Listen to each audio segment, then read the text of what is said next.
we know Steve Kerr dubbed the Celtics the team of the future in the East, but could it actually be the Sixers? No, Robin. Take nothing away from Embiid. He was a beast last night. But this is what I have to say to Philly, the process, the excitement. Slow your roll. This team is 8-6, Robin.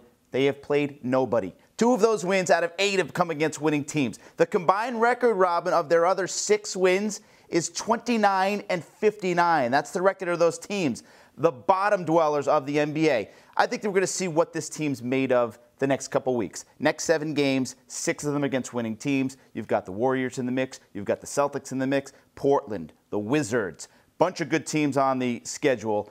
Then we'll get a sense of where this team's at. That'll be about a quarter of the way through the season. But slow down. The Celtics are a proven team, playoff tested, with proven veterans on that team to go along with the young talent. The Celtics are definitely better in the present, and I really like where the Eastern Conference is headed. For all the jokes about the Eastern Conference, it's about to be the Beastern Conference. I love the fact that Northeast basketball is back. You bring in Milwaukee with Giannis. The Knicks look like they could be on the come up, and then you have Boston and Philadelphia. This is a very tough question in my mind because Ben Simmons and Joel Embiid look like cornerstone type of generational talents. And when you can build around that, you're good money. However, I give the slight edge to Boston now because of depth and coaching. With Boston, you have Kyrie, you have Tatum, you have Brown, and you go on and on down the roster, and we know what Brad Stevens has been able to do. The wild card to me is Markelle Fultz. If Fultz can join Embiid and Simmons and Covington, who's a really nice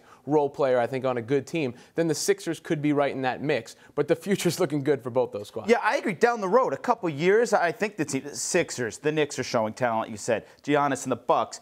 But you're telling me there's only a small gap right now between the Sixers and the Celtics? I'm not seeing that. I think there's a much wider gap between the Sixers and the teams we talked about and teams like the Celtics and the Cavs. I agree there's a gap now. I'm talking about looking forward into the future. I mean, this is the first year that Ben Simmons has played. Hopefully, it's the first full year that Joel Embiid gets to play. And when those guys have been out there, they've been more than effective. They've been, absolutely blockbuster. So if those 2 guys can continue that play and they can build around, the Sixers could be that team. Right now, I like the rest of the pieces around the cornerstones of the Celtics.